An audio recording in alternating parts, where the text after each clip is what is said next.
नमस्कार। धर्म क्षेत्र कुरुक्षेत्र चैनल में आपका स्वागत है। आज के एपिसोड की शुरुआत में एक प्रसिद्ध शेर से कर रहा हूँ। आप में से बहुत लोगों ने सुना भी होगा और जिन्होंने नहीं भी सुना है वो इस शेर को सुनने के बाद इसका अर्थ समझ आएंगे। तो शेर है, हम आह भी करते हैं तो हो जाते हैं बदनाम। हम आह भी करते हैं तो हो जाते हैं बदनाम। वो कतरी भी करते हैं तो चर्चा नहीं होता। ये शेर है प्रसिद्ध शायर अकबर इलाहाबादी का। अब आप थोड़ा बहुत समझ चुके होंगे कि मैं किस बारे में आगे बात करने वाला हूँ। जी हाँ, मैं बात कर रहा हूँ आज की बहुत चर्चित फिल्म जो एक आंदोलन के रूप में बन गई है, वो है द कश्मीर फाइल। विवेक अग्निहोत्री की ये फिल्म सच्ची घटनाओं पर कश्मीरी हिंदुओं के साथ जो अनाचार हुआ, जो अत्याचार हुआ, जो नरसंहार हुआ, उसकी सच्चाई को दिखाई गई है। और इसमें एक मुख्य कलाकार हैं, फिल्म इंडस्ट्री के प्रसिद्ध कलाकार अनुपम खेर जी। अनुपम खेर जी किसी परिचय के मोहताज नहीं है। आपने कई पिक्चर उनको देखा होगा। उनके भावों की अभिव्यक्ति के सब कायल हैं। वो असली कलाकार हैं, वो कोई स्टार नहीं है। हालांकि उन्होंने 500 से ज़्यादा फिल्में बनाई हैं, में काम किया है, लेकिन वो अपने अंदर के कलाकार को जीवंत करते हैं। और उनके साथ एक बात और है कि उन्होंने जिस कश्मीरी पात्र का रोल किया है, वो उस पात्र का नाम उनके पिता का नाम ही है। खैर, आपको आगे बताते हैं। 32 साल पहले कश्मीरी हिंदुओं का नरसंहार हुआ और उनको अपनी जन्मभूमि से पलायन करना पड़ा। वो भाग करके भारत के विभिन्न हिस्सों में बस गए। उनमें से कुछ लोग हमारे यहाँ देहरादून में भी बसे हैं, दिल्ली में भी बसे और जम्मू में भी बसे हैं। इसको जो हमारे यहाँ एक वर्ग है कथित लेफ्ट, लिबरल और बुद्धिजीवी, उन्होंने एक खूबसूरत सा नाम दिया है एक्सोडस, मतलब निकलने का, पलायन, ये सब चीज़ें हैं। इसमें नरसंहार जैसा कोई शब्द नहीं है। उनके साथ क्या बीता वो कोई जनता के बीच में नहीं आया। सिर्फ यही माना गया कि हाँ भाई कश्मीरी वहाँ से निकल गए, उनकी खिलाफत हुई और ये सब। ये वामपंथी गैंग, ये लेफ्ट लिबरल गैंग क्या कहता है? अगर इनसे बात करो आप तो वो क्या कहता है? कह रहे देखिए कश्मीरी तो जो हिंदू हैं या पंडित हैं, ये बड़े पैसे वाले थे और ये गरीब मुसलमानों का शोषण करते। और इसकी जो वहाँ के मुसलमानों में प्रतिक्रिया हुई, उससे ये सब हुआ। यही तर्क इन लोगों ने आज से 100 साल पहले मोपला में, जो मालाबार में, केरल में एक जगह मोपला, वहाँ भी ऐसे ही नरसंहार हुआ था हिंदुओं का। तो उसको पहले ऐसे ही उन्होंने जो है इतिहास में तो उन्होंने ये दिखाया कि ये अंग्रेज़ों के खिलाफ एक लड़ाई थी, स्वतंत्रता की लड़ाई थी। और अभी जो केरल में सरकार है वामपंथियों की, वो तो उसको मनाने जा रहे थे कि साहब ये स्वतंत्रता सेनानी के 100 वर्ष और ये इस ढंग से जैसे कि इनका गैंग काम करता है। इस बारे में जब अधिक गुरेज हो कि भाई ये तो ठीक है, अंग्रेज़ से अगर लड़ाई थी तो हिंदुओं को क्यों मारा गया, तो वहाँ भी यही तर्क वो लाते हैं कि वो तो जो हिंदू थे वहाँ के जमींदार थे, बड़े बड़े उनके खेतियाँ थी और उसमें मुसलमान लोग काम करते, वो शोषण करते थे और इसीलिए जो है उनको मारा गया। तो ये इनके तर्क होते हैं किसी भी सच्चाई को दबाने के। ये आज से नहीं है, जब से भारत आज़ाद हुआ है 70 सालों से सिर्फ ये यही बात करते हैं। अब आज क्योंकि ये सच्चाई सामने आ गई है, विवेक अग्निहोत्री ने वहाँ के एक एक घटनाओं को सामने लाया है, तो अब ये विरोध क्या कर रहे हैं कि जी इससे सांप्रदायिकता फैल जाएगी। भाई क्यों सांप्रदायिकता फैलेगी? कोई घटना हुई है, फिल्म में ये तो नहीं कह रहे कि सारे मुसलमानों ने ये काम किया। फिल्म में तो ये कहे जो भी कहा गया है कि वहाँ पर एक ऐसा माहौल बन गया था जिसमें पाकिस्तान के आतंकवादी भी थे। उन्होंने इस ढंग से माहौल बनाया कि हिंदुओं का नरसंहार हो गया, उनको बचे लोगों को भागना पड़ा। तो ये एक इनका, अब इनके लिए दिक्कत क्या हो गई है कि 30 साल तक 32 साल तक इस बात के जनता के बीच बिल्कुल नहीं आई ये बातें, ये सारी खबरें दबाई गई। तो अब इनके लिए इस फिल्म को रोकने के लिए 100 बहाने ढूंढने पड़ रहे हैं। इससे सांप्रदायिकता फैलेगी और सच्चाई ये है, सांप्रदायिकता अगर फैलेगी तो ये लोग फैला रहे हैं, ये लेफ्ट लिबरल गैंग जो है सांप्रदायिकता फैला रहा है। उनका कहने का मतलब ये है कि जो हुआ सब मुसलमानों ने किया। इस फिल्म का ये संदेश जाएगा कि सब कुछ मुसलमानों ने किया।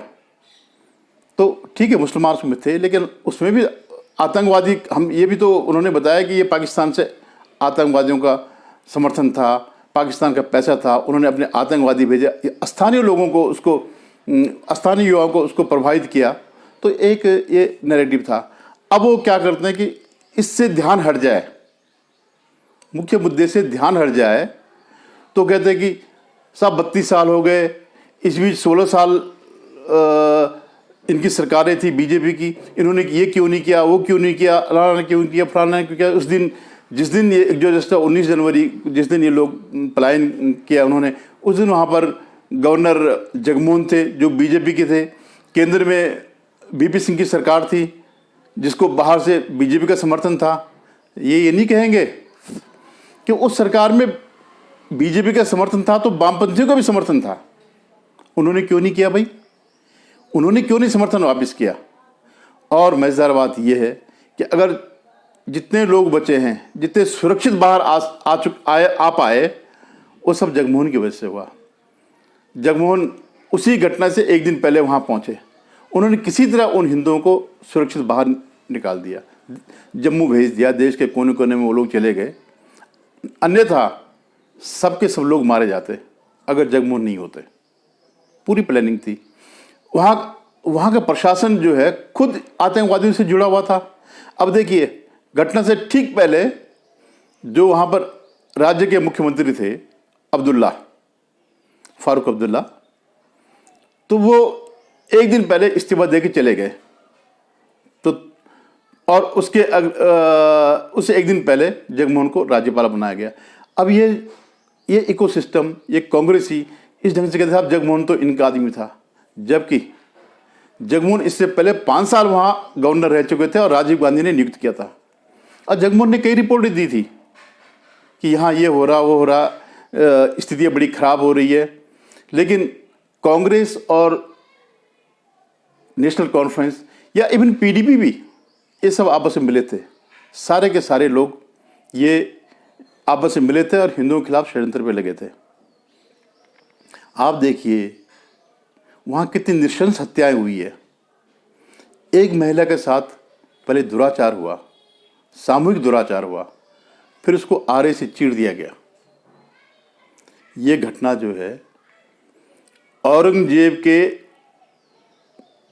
काल में पहले ये हुई थी, जब गुरुजी के सहयोगी भाई मतीदास को उन्होंने, औरंगजेब के लोगों ने आरे से चीरा था, ऊपर से लेकर के नीचे तक।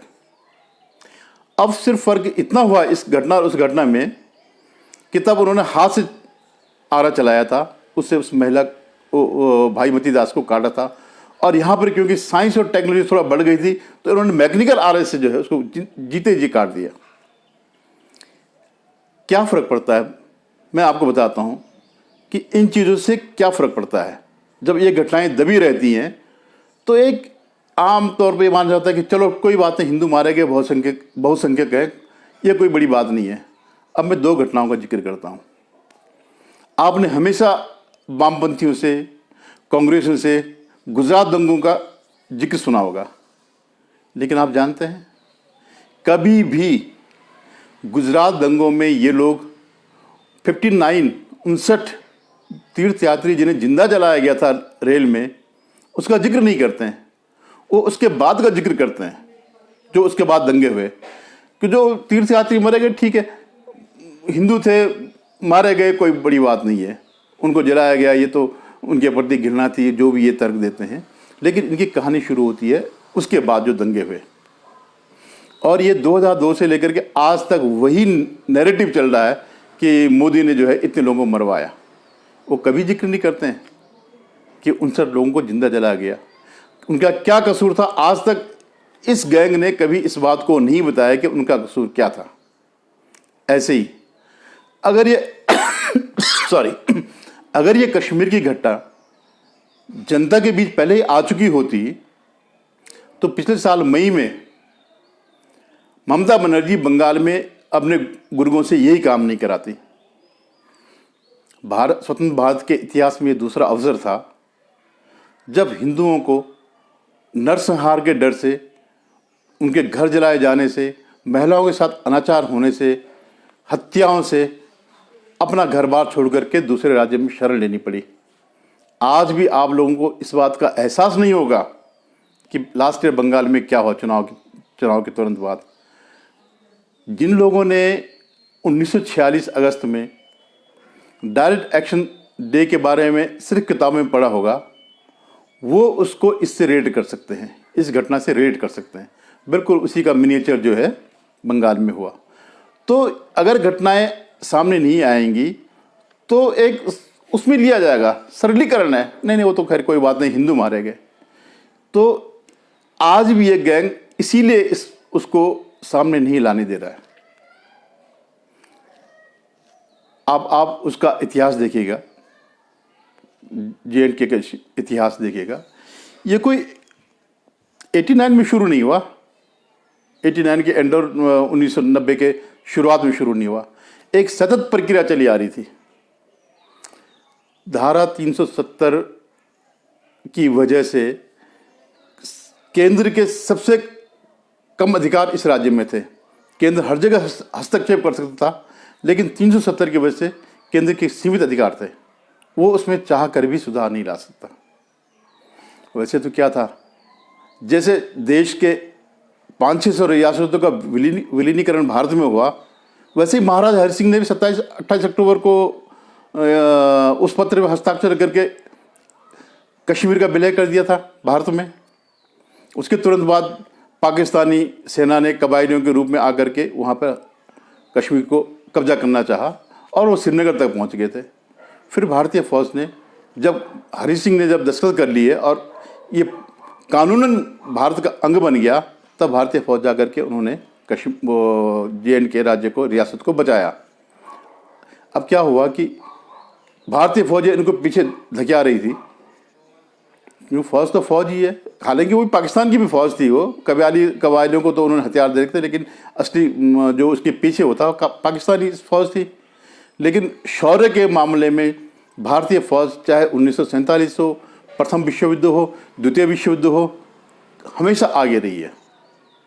तो जब ये पीछे धकेलने लग गए तो अचानक एक दिन नेहरू जी ने सीज फायर कर दिया। जब हम जीत सकते थे और हिस्सा ले सकते थे, एटलीस्ट जो जम्मू कश्मीर का ये वाला हिस्सा है, जो पीओ के जिसे कहते हैं, जो कश्मीर से लगा हुआ हिस्सा है, मैं गिलगिट बाल्ट की बात नहीं कर रहा हूँ, तो ये तो कम से कम आ ही गया था, ये भारत के उसमें आ जाता। और आप ले गए इस मामले को UNO में।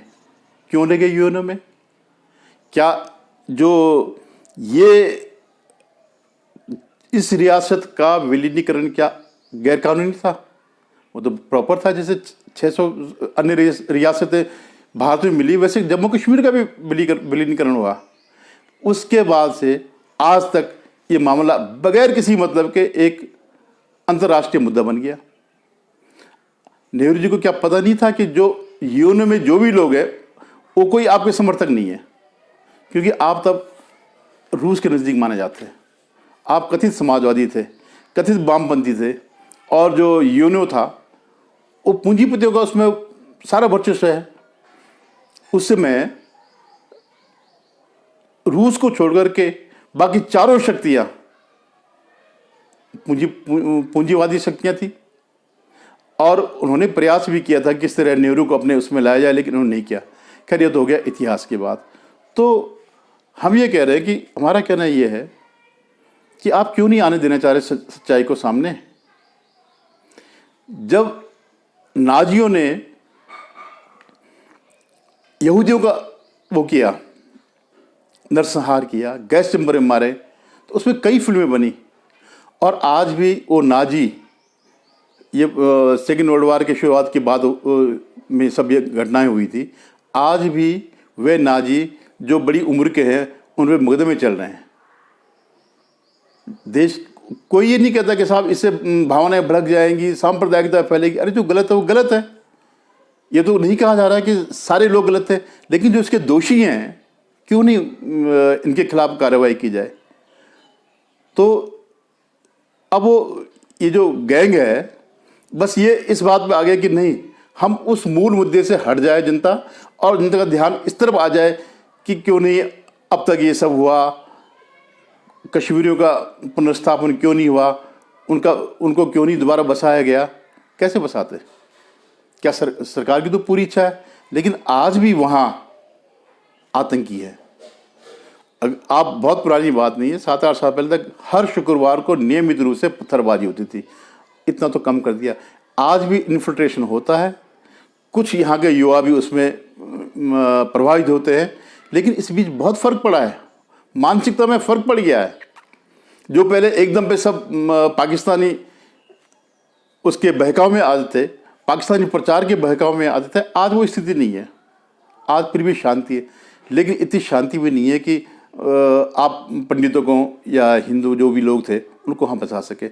आज भी छोटी छोटी खबरें आती रहती कि बिहार का फलाना चाय वालों को मार दिया, आइडेंटिटी लेकर के। अभी उसको एक महिला को, सिख महिला को मारा गया, तो आइडेंटिटी करके अभी भी वो उनको मारते हैं। तो मैं ये कह रहा हूँ कि क्या इनकी इच्छा है, क्यों ये चाहते हैं कि सच्चाई सामने आ जाए। ये जो है न ये वामपंथी हैं, न ये लिबरल है, न ये सेकुलर है। इनका सेकुलरिज्म जो है सिर्फ और सिर्फ हिंदू विरोध तक है। इनका वामपंथ सिर्फ हिंदू विरोध तक है और इसके अलावा कुछ नहीं है।